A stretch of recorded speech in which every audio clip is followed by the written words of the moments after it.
Of the 158 constitutions which this vast collection is said to have contained, only the Athenian constitution survives more or less in its entirety.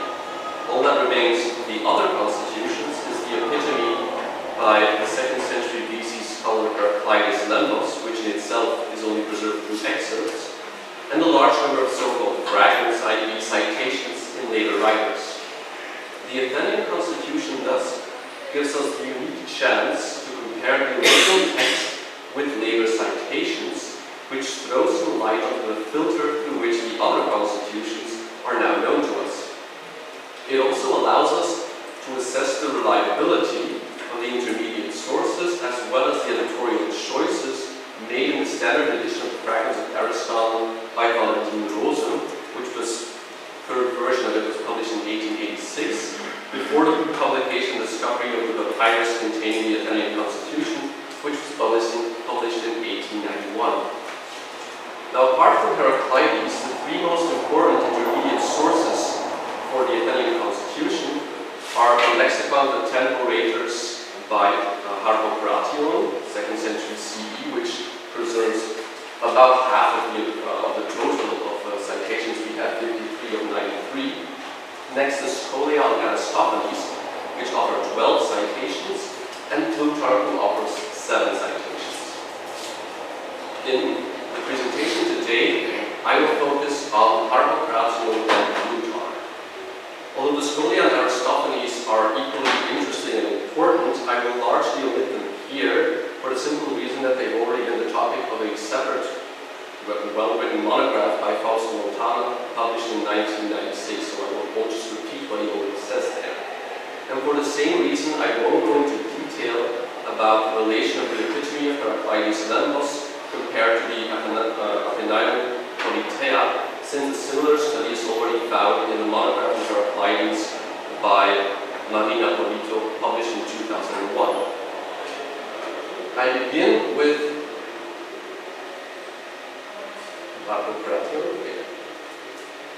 There we go. I begin with Harpocration. I will first look at the accurateness and reliability of the citations of the Athenian constitution compared to the original text. And the first point to observe is that Harpocration almost always cites the work by its title. Only in 2 of the 53 cases does he mention Aristotle's name without an explicit reference to the book title. And this also holds true for the references to other works of Aristotle. He cites these 13 times with the book title and only 3 times without it. Turning now to the actual citations, Harpocration is seen to preserve a relatively large number of verbatim quotations, maybe 17 in total. Most of these can be easily identified since they're introduced by the formulaic Aristoteles and Athenian Politeia, Thesin, Hutos, Graphe, Politik, or Huto, Graphe, then followed by direct speech. An example is shown here is the lemma Parastasis, where Harpocration writes that Aristotle, in the Athenian constitution, when speaking about Thessaloniki, says the following, which is then followed by a verbatim fragment, as you can see here in bold. That mentions the technical term Parastasis, which was of course fee paid by the prosecutor. However, even outside of these formulaic cases, Harpocration sometimes gives verbatim or quasi-verbatim quotations. Now in those types of quotations, unlike in, let's say, pure verbatim fragments, he does tend to skip certain information. An example of this is the lemma apodectai. Harpocration introduces a citation with Aristoteles and Athenian Politeia delo and os, and the first couple of words, lekate eis, are a paraphrase of what Aristotle wrote, which is then followed by a verbatim fragment. However, rather than continuing the verbatim quotation, he rounds up his discussion of the activity of the apodectai by simply stating kai aplos aprapusidias aphe, and he shows what they do in general, which is a very crude paraphrase of the text you see there printed in italics. Most other citations in Harpocration are paraphrases, also 17 in total. However, even when he paraphrases Aristotle, Harpocration tends to use the same or similar vocabulary. For instance, in the lemma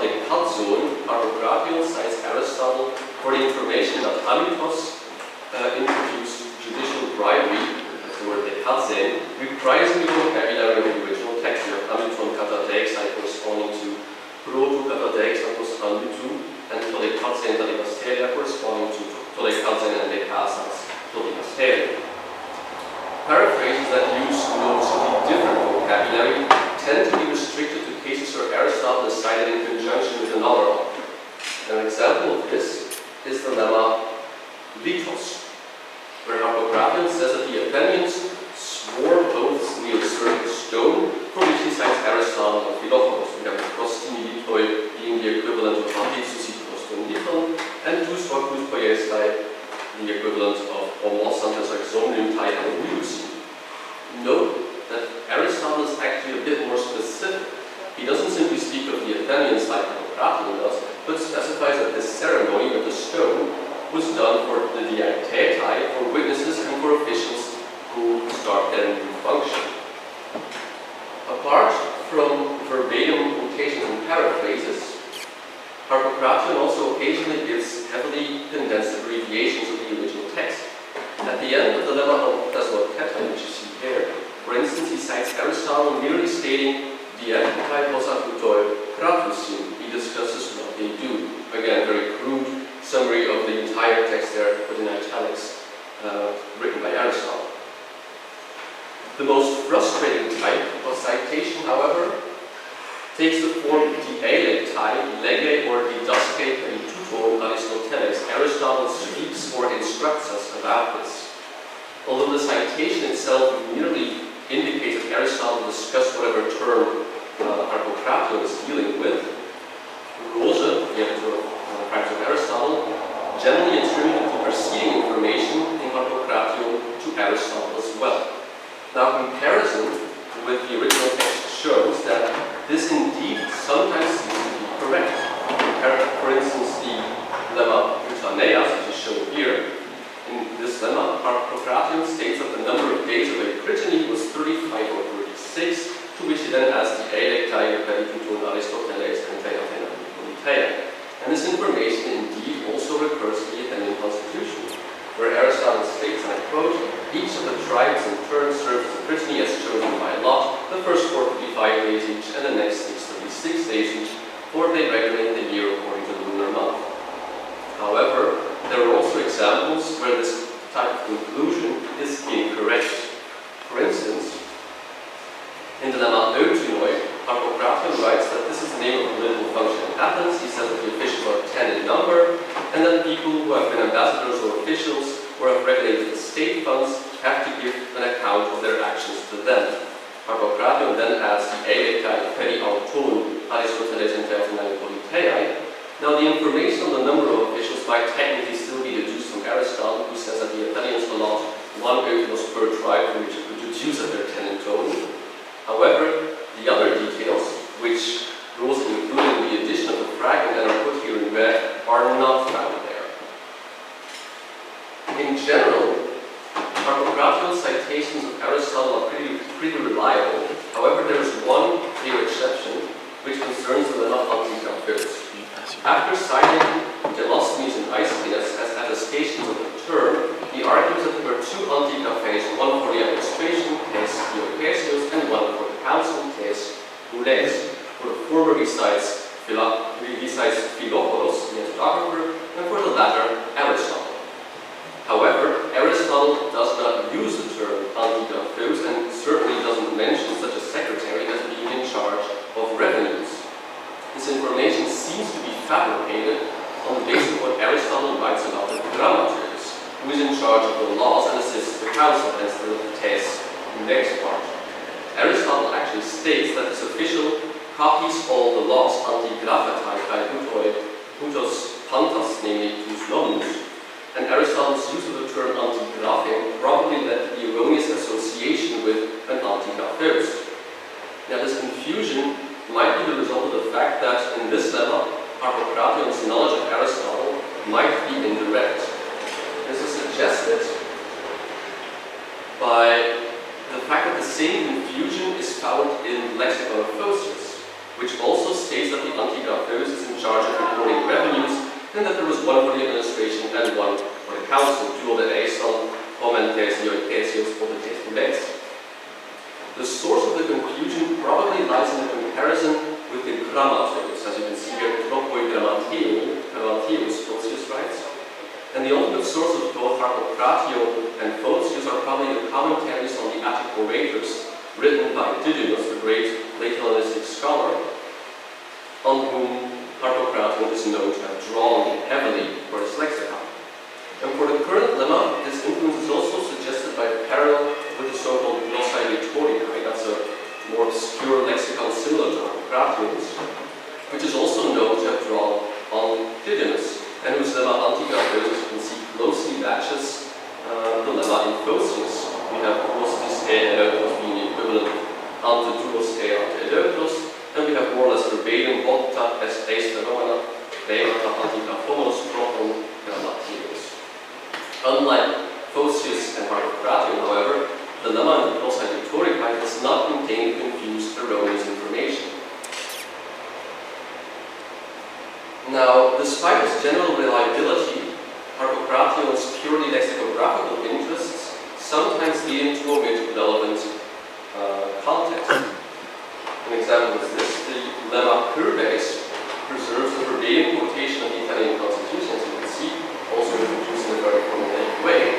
But from what Harpocrates writes, we would not guess that this is a reform of Solon, which is taken from the historical part of the Athenian Constitution describing Solon's laws, which were then inscribed upon these Purbeis. The same holds true for the lemma Naukarika.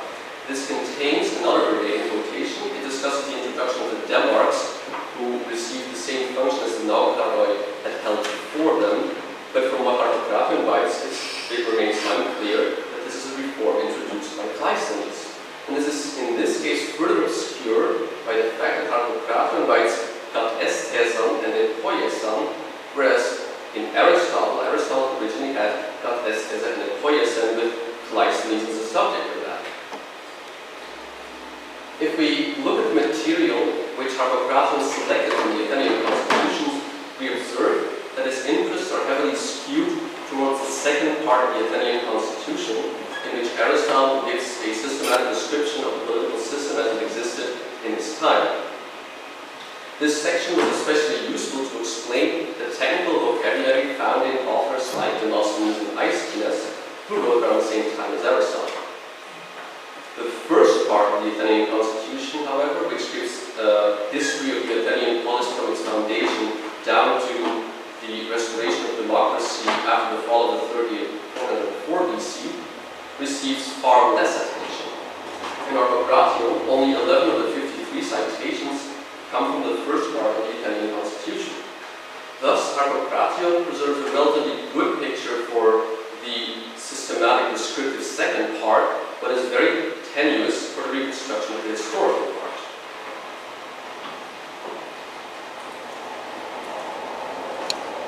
I now turn to Plutarch. In Plutarch, we get a completely different picture of the way he cites, or what he cites Aristotle. Plutarch cites his Athenian constitution, as I already said, 7 times, twice in the life of Pericles, once in the life of Theseus, once in Solon, once in Timon, once in Themistocles, and once in the life of Nicias. And unlike Harpocrates, Plutarch never mentions the book title. And what makes the reconstruction of lost works even more difficult is that Plutarch generally doesn't systematically indicate which sources he is relying on, but instead he is very deliberate when he chooses to cite authors. More specifically, if it's a certain remarkable detail, or if it is to introduce a competing tradition, or just to say this information is not found in this author. Most of the citations of the Athenian Constitution in the 4 of the 7 are used to contrast another version recorded by Plutarch. In the life of Themistocles, when discussing the Battle of Salamis, Plutarch cites Aristotle for the story that the Areopagus Council was responsible for providing each man with 8 drachmas and thus enable the tribunes to be manned with soldiers and consequently win the battle. Plutarch contrasts this with the story in the epigrapher Clydemus, who states that it was instead Themistocles who was responsible for giving money to the soldiers and not the Areopagus Council. The story attributed to Aristotle indeed reversed in the Athenian constitution, where this intervention by the Areopagus Council is explained, or is mentioned as an explanation why the Areopagus Council was able to increase its power afterwards, a detail which Plutarch isn't interested in and therefore doesn't mention.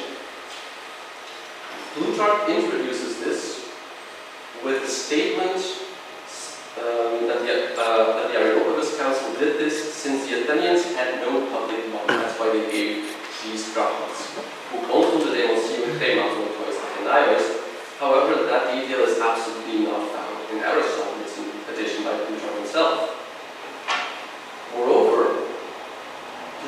omits an important detail from Aristotle's narrative, namely the whole reason why the Areopagus intervened in the first place was that the generals were in total panic and telling their soldiers, save yourself.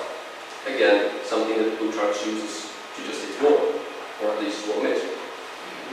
Furthermore, in his edition of this fragment, but it was still a fragment of Aristotle, Rose chose to also include the preceding and following information about the evacuation of Attica before the Battle of Salamis, and also the story about the dog of Xanthippos, who, and that's a very nice story, who during the evacuation refused to stay behind and tried to follow his master by swimming along the striving and eventually drowned.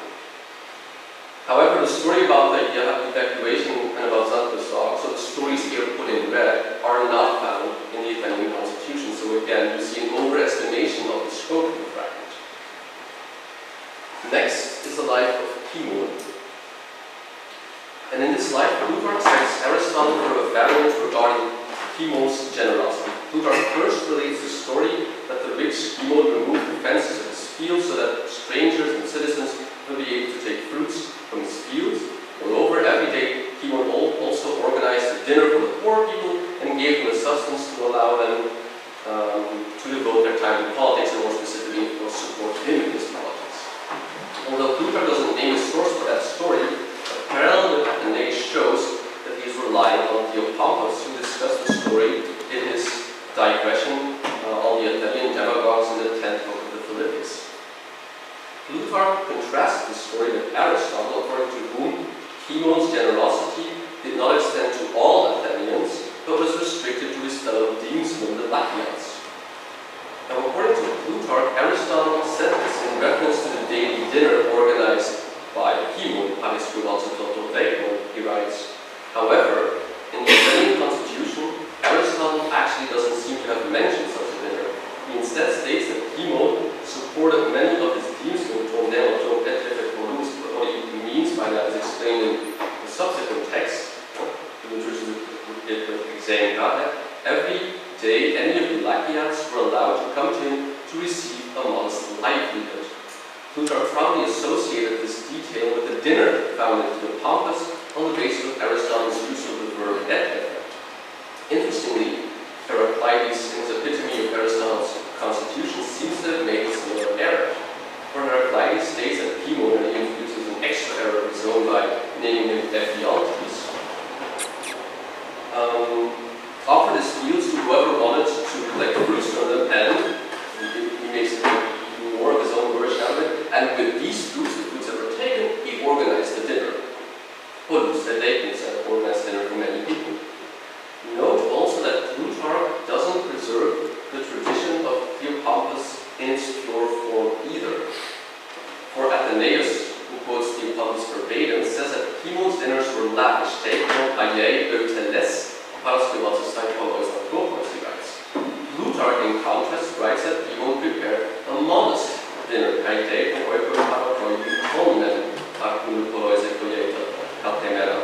We probably changed this detail on the basis of Aristotle's Talmedia, which didn't refer to the dinner, but to the modest allowance given by Timon. Plutarch's reference to the fences taken from the fields, there we go, also seems to be taken from Aristotle. Theopompus, in contrast, didn't speak of these fences, but instead said that Timon did not set up guards, and so you see that certain details from Aristotle's narrative intrude into the other story. The same story also recurs in the life of Pericles. In his discussion of Pericles' rivalry with Timon and trying to win over people to his side, Plutarch states that since Pericles' wealth was no match for Timon's, he had recourse to simply distributing the official funds, or the state funds. He adds that according to Aristotle, Pericles chose to do this on the advice of Damonides of Oe, the deep Oe, and this phrase, Symbolosamos autoi Damonidu to Oe, and as you can see, is verbally lifted from the Athenian Politeia. Plutarch then goes on to explain that Pericles bribed the people with festival funds, the Oikois, with wages for jurors,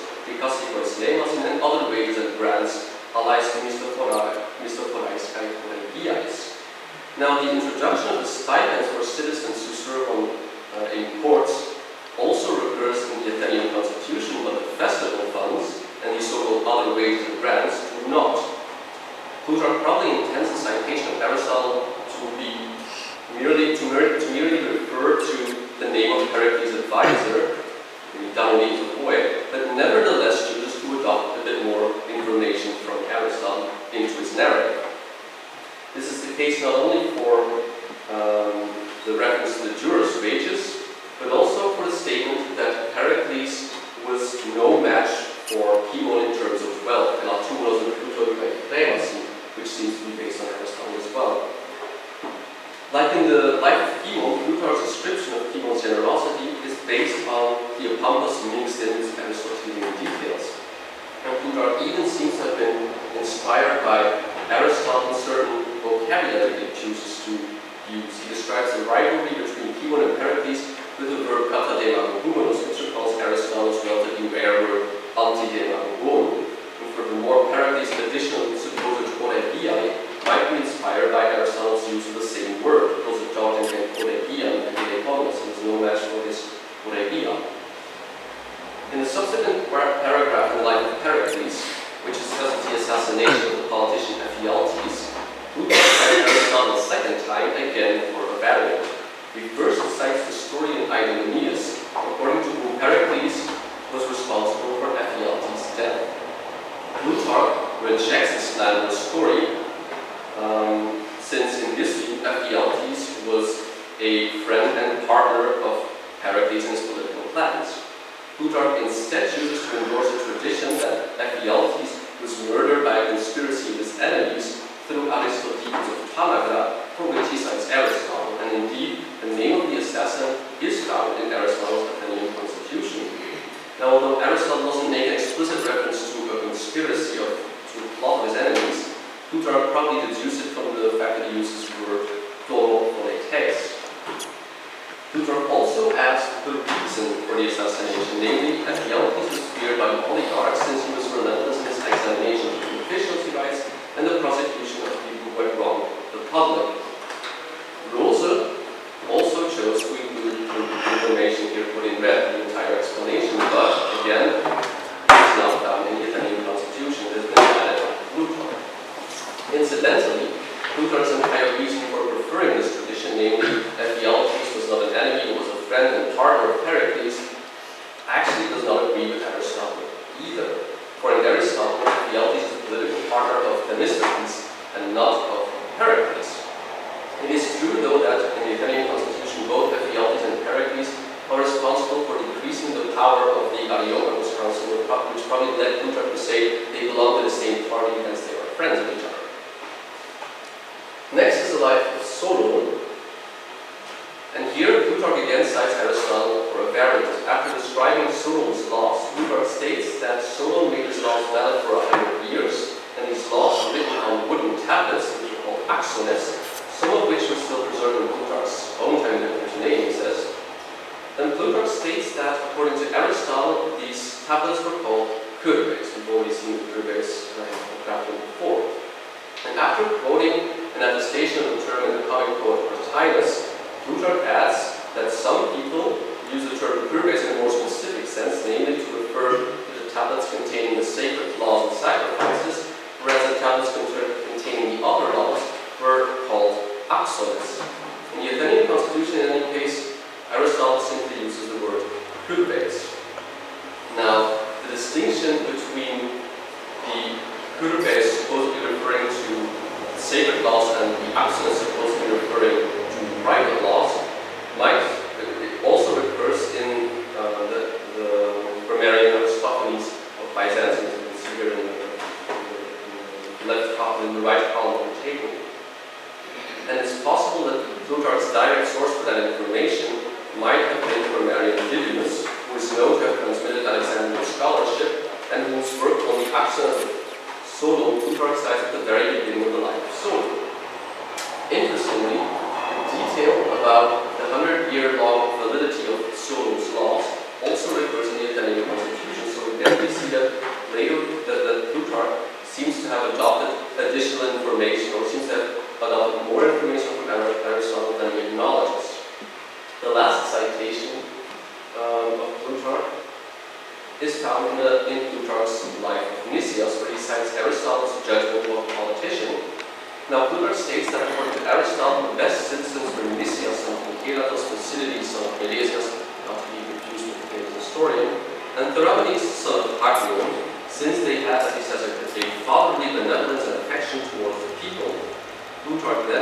that this was less the case for Theramenes compared to the other two, because Theramenes was mocked for his low birth, being a forerunner of chaos, and because he flip-flopped and always changed the local party, for which he was called the Kokos, the theater route. However, this isn't really what Aristotle writes. Aristotle indeed lists Lysias, Thucydides, and Theramenes, as you can see.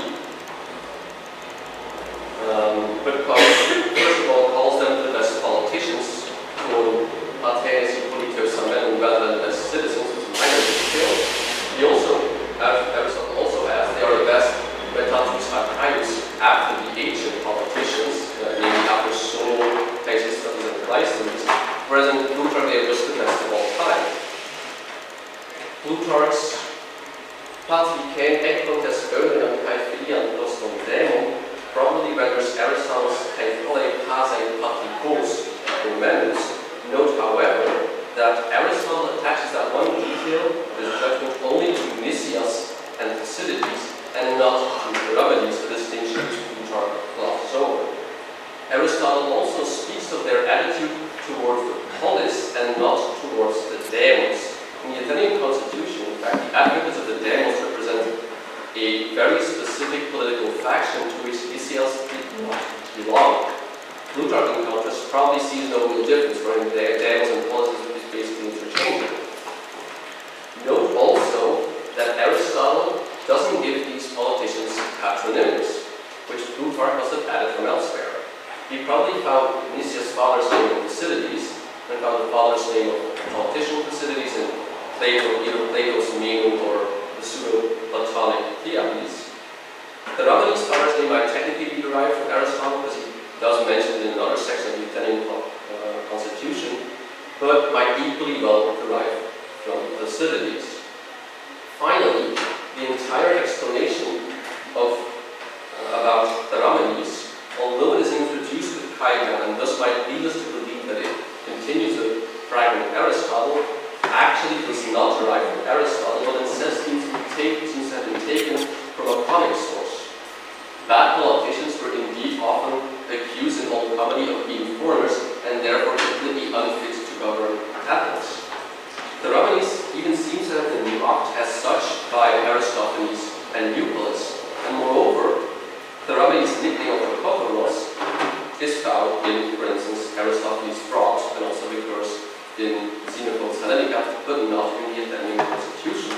Aristotle does indeed state that the general judgment about Theramenes was worse in comparison to the general judgment about Lysias and Thucydides, but the reason why his reputation is worse is not that he was mocked in comedy, as we find in Plutarch, but is due to the fact that this was in a period when the Athenian state was in political turmoil, which of course refers to the whole tyranny of the 30. That's why Theramenes' reputation is worse, and not because he was just mocked in old comedy. From all these citations, we can gather that the boundaries of the fragments in Plutarch are generally pretty limited.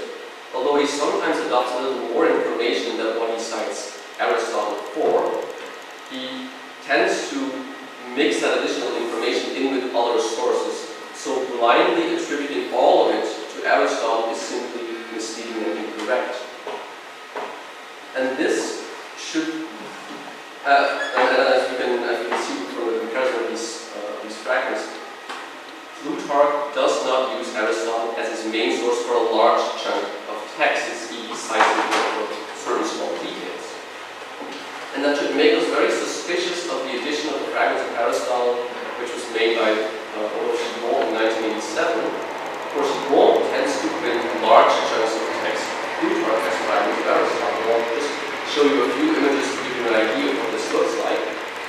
This, for instance, is in the life of Cleomenes, so you can see Aristotle and a bunch of text included there as well. This is from the life of Lycurgus. Then comes the life of Dion, where Aristotle isn't mentioned at all. Then comes the life of Lycurgus, and then the next one, takes the cake, is this one. And if you compare that with how he treats the Athenian constitution, these are all fragments of the concept of constitutions of Aristotle. If you compare it with what we see Plutarch do with the Athenian constitution, we should be very skeptical of what we are reading here. Probably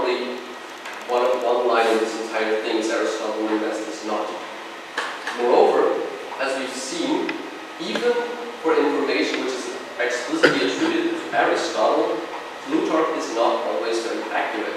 Now, some scholars like Philonophus have tried to explain such discrepancies between Plutarch and the Athenian constitution by assuming that Plutarch never read any of the constitutions, but only cites Aristotle through either the grammarian Didymus or through the biographer Hermippus.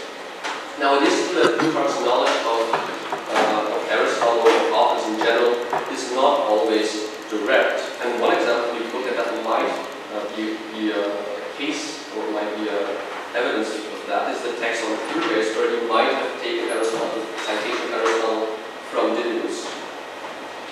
However, the conclusion that Plutarch never read any of the constitutions is unwarranted. In fact, this is contradicted by what Plutarch himself says in Non Possis Suaviter Viris Supreme Epicurum, where he describes his enjoyment in reading Aristotle's constitutions along with Herodotus and Xenophon's histories, Eudoxus Periodoi, and Theses and Aristophanes' biography. So unless we are to assume that Plutarch is simply lying here, this is just untrue. I think a better explanation for why Plutarch is inaccurate in certain citations might be found in his method of working, and we catch a glimpse of that in his at the beginning, in what he says at the beginning of his work on the tranquility of mind, where he mentions his notebooks, his hypomnemata, in which he collected information for personal use. And in these hypomnemata, Plutarch probably noted down noteworthy information while he was reading other texts. So many of Plutarch's citations probably went through this intermediate step. Many of the citations we find in Moralia and in Parallel Lives are probably taken to the intermediate step and thus might explain why occasionally they're inaccurate. If we then look at the material that Plutarch selects from the Athenian constitution, we can see that unlike Apocraphon, Plutarch is absolutely not interested in the dry constitutional details of the second part. The citations of the Athenian constitution are all derived from the historical part, and that's not so surprising, since in the Parallel Lives, Plutarch is interested in historical and biographical information about politicians, and not about how the water clock works during court time.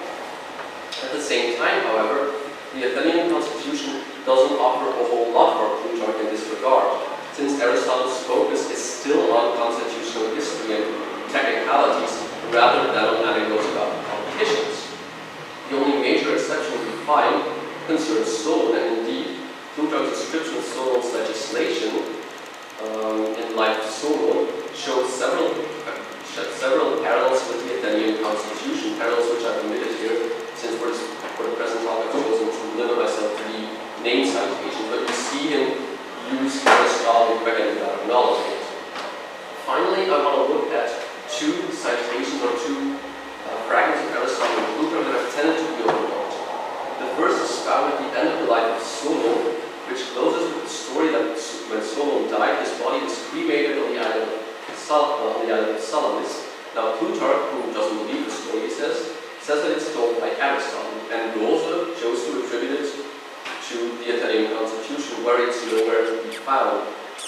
Aristotle may have mentioned the anecdote in one of his philosophical dialogues, of which we know that they include such historical and biographical anecdotes.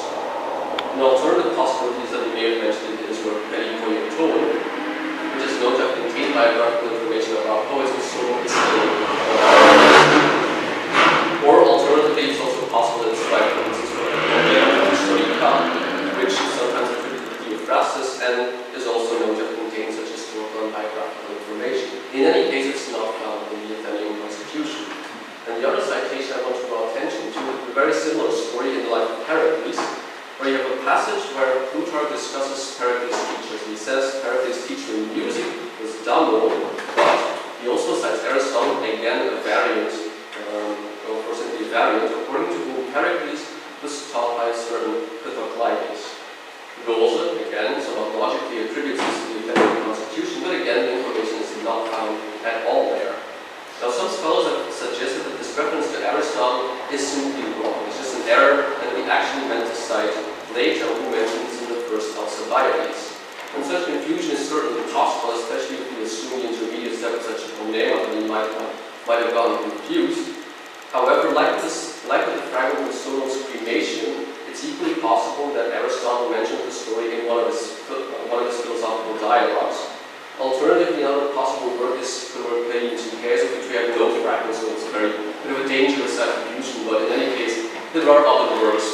Aristotle might have mentioned that kind of stuff. The work in which case is known to us only through the catalogs of Aristotle's works in Diogenes Laertius and like Aristotle in Vita Miladiana, where it incidentally occurs twice. So that's the class. Now, in addition to these two citations which I've shown you, Rose's collection of fragments of the Athenian Constitution contain 5 more citations that don't belong to that work. And one of the main problems, one of the problems in Gimond's edition is that he simply decided all the fragments which Rose included in the Athenian Constitution, I don't include them in. So basically omitting those 7 fragments that are taken from a different work. So an editor of the fragments of Aristotle needs to undo that, needs to reintroduce those fragments into a collection of the lost works. This also shows how careful we should be in attributing fragments that cite no book title to specific work. As you can see, even though the context might lead you to think, oh, it's about Solon or it's about Pericles, it's probably taken from the Athenian Constitution, that inference might be incorrect. I come to my conclusion. If we look back on the sources that preserve citations of the Athenian Constitution, we see that with the exception of Plutarch, the work was primarily cited or used in lexica and commentaries, especially for the exegesis of the Attic orators and for the comic poet Aristophanes. Apart from Harpocrates, there are a few other smaller, minor lexica that preserve citations of the Athenian Constitution, but what we see in this entire lexicographical tradition is that these rhetorical lexica, like Harpocrates in general, are skewed towards the second part of the Athenian Constitution. So again, it was a good reconstruction, or would have allowed us a good reconstruction of that part, but it would have offered very little from the historical section. The exegesis of Aristophanes, which I've admitted in this talk, well, the exegesis of Aristophanes, I'll tell you one thing, it's more mixed than what we see in the lexicographical tradition for rhetorical lexica.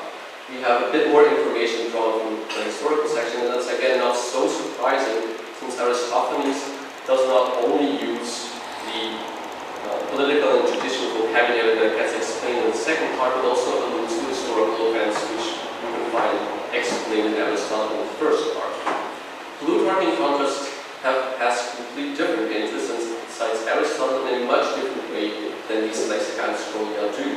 He mixes Aristotle in with details found in other works and tends to be less reliable or less accurate. This is probably partly the result that I try to argue Plutarch's use of notebooks that might have served as intermediate step and therefore led to less accurate information, or maybe just inserting more information into a fragment of Aristotle than is actually taken from Aristotle. But it might also have something to do with Plutarch's literary ambition. To make an attractive narrative, he compiles details from various sources into one account and doesn't flood his account by constantly saying this detail is taken from this source and that detail from that source, but he chooses to very deliberately insert at very specific occasions. So in conclusion, he is much more deliberate in when he cites Aristotle and for what he uses. And that concludes my presentation, and I thank you very much.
Passages pages of Plutarch and of many other authors as well, of Athenians and all sorts of other authors. And just somewhere in the middle, Aristotle is mentioned, or something is not mentioned, and the reader is left to guess basically what is derived from Aristotle. And you see the same thing, for instance, in this use of scholia. Scholia often, it's not uncommon that there are several scholia to one verse of Homer or Aristotle or whatever, like the ABC fragments. And what Gibbon does is he prints all those scholia, A, B, C, D, even if Aristotle is only mentioned in fragment D or in scholia D, all the other scholia get printed as well, and you're just left with a lot of clutter. And especially the reader who is not too critical or doesn't know how critical they should be with regard to this edition will probably think, oh, Aristotle says a lot, or says so much information, and it's unfortunately it's not Aristotle, probably, at least based on what we see when we compare it with the Athenian constitution. It's a very disappointing result, and also disappointing for how Gibbon chose to make this edition, how he chose to portray fragments. Yeah. So it's proceeding in terms of what is relevant to Aristotle, as well as how much his work is spread around in its transmission. Yes. Especially as opposed to, and that's partly why Rose remains the standard edition and not Gibbon. Is that Rose, I've given an example, Rose does include a bit too much information. I've given you an example of that, but in general, Rose tends to be relatively careful. And most of the times, he's cautious enough to avoid the things that Gibbon has done. So, in general, my recommendation is always use Rose and then check Gibbon. Because he's the more cautious edition and probably approaches Aristotle more than Gibbon does.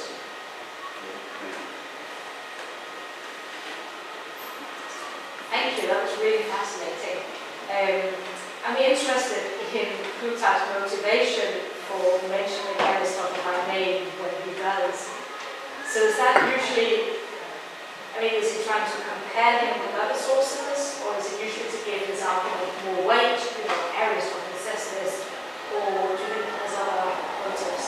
I get the impression that it's mostly to contrast versions, and sometimes he chooses to name the two versions to tell them which author they're based on, and sometimes he doesn't.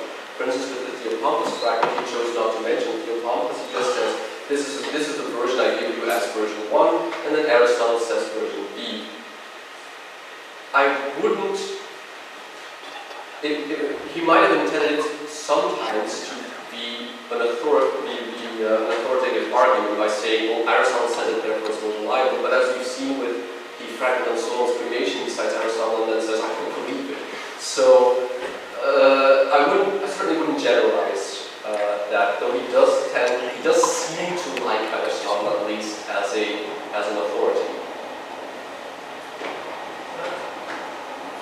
What I like about your observation from Plutarch is your prudence. In general, I was thinking about the studies of course, Plutarch and Herodotus. The other point where I maybe personally disagree is the necessity of the Eupolemon appeal. Because it has been suggested for Herodotus too, that when he quotes, he might have used this Eupolemon, but in fact, he purported his thoughts sometimes the quotes. So maybe we do not necessarily need to suppose that he took his notes. I don't know. I would never claim that the Eupolemon theory explains everything. That's certainly not what I wanted to say. I wanted to give it as an impossible explanation for some cases. Of course, I can never prove any of it. I can never say, oh, it's definitely Eupolemon here, because there will never be an argument for me to prove that. But I just wanted to give it as potential additional explanation, or to just mention this is how it works and this way of it. But it's impossible to prove without any doubt that that's how it is. So I certainly understand your skepticism there, and I would never go so far as to say it explains everything. Because as I said at the end of my conclusion, literary ambitions partly that also lead him to manipulate it. And it's not his job to be accurate. It's not his job to represent his sources accurately. It's his job to make an interesting narrative. And if that means citing Aristotle occasionally because it's an interesting variant, or maybe because it's an authoritative voice to quote, that is how he made his kind of life. So, by the way, that morality I would never mention in this presentation. So it's a strange choice of Plutarch to, well, by our standards, strange way of doing it. But by Plutarch's standards, it's just what he does, and that makes for the better narrative. And it's much more interesting to read Plutarch than to read Diogenes Laertius, where you get every line some kind of author we know nothing about. But to your point, sorry to break in, but you have a very strong case. Because paleographically to mistake Aristotle for Plato is really quite difficult. So you must have another explanation. Yes. When it says Aristotle, and you find your current material say it is Plato. So you need something that can say you couldn't mistake Plato for Aristotle. No, certainly not someone like you. I also worried that in the field of people who would attribute it to another work, I didn't really like the theory of this is Plato instead of Aristotle. But I will add that is the explanation you find in commentaries on Plutarch. That's the standard explanation. The other explanation is everyone seems to have forgotten that, or nobody seems to or very few people seem to have considered the possibility that maybe it's from the philosopher of Aristotle. Probably because they are so focused on, but it appears under the Athenian constitution, so it's impossible that it's from another work.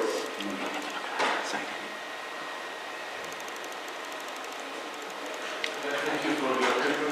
And in our show, you show that sometimes it is more about Aristotle or nations, sometimes not. Why this doesn't happen? Perhaps application was mind, or does this lays in the intention of application? I would say it tends to be what Harpocrates, probably the better way of phrasing it is, it tends to be whatever lexicon Harpocrates used. Maybe probably in a lexicon that already assembled quotations from Aristotle, partly based on Didymus or based on whoever. And it seems to be, he seems to have a preference, or his source seems to have a preference for verbatim quotations. There are a relatively large number of verbatim quotations, and it's partly like in lexicography in general, because it includes the term and then you have an attestation of that as well. But it's not simply that. So, because if it had been purely, he wanted an attestation of where the term is found, his quotations could have been very shorter. He could have chosen to omit much more information and just have one line, a bit like Polybius is cited in the Suda for one random line, and that's not what Harpocrates did. So he did seem to have been interested in reporting the information that was found in Aristotle, and in this process seems to have liked verbatim quotations, but not always. So one of the frustrating things, and that's a detail that I omitted entirely from this presentation, but if you were to look at how he quotes Aristotle, it's a very formulaic way he does it. It's either Aristoteles, quotes Aristoteles in Eroken, or Aristoteles quotes Graphe, or similar phrases. And if you look at that's the most difficult one to look at. If you look at the phrase something something, comma, post Aristoteles and Athenian Politeia facing, period, you were always left wondering about how far back does the fragment go. It's very difficult to see where it starts and whether it's verbatim, but I can tell you, I've looked at all the fragments, I've looked at all the citations, and I can tell you, sometimes it's verbatim and sometimes it's absolutely not. So it's a very frustrating conclusion. I would love to conclude it's all verbatim and therefore we can include so much more text. But to answer your question, yes, he seems to prefer verbatim quotations even in context where the phrasing might suggest he's not doing that. In case Aristotle will say that entry, so it's possible that threats there was a bigger version with the system model, Yes. and sometimes the data and Yes, that's certainly possible, especially we know that there's actually an interesting lexicon preserved on papyrus which consists of large chunks of quotations from Aristotle, a rhetorical lexicon, which is probably the sort of lexicon that our Graphic had at his disposal, and we see that these quotes tend to be very large, and actually much larger than we find in our Graphic. So the hypothesis of there was some kind of epitomizing activity going on there might explain why not everything is verbatim.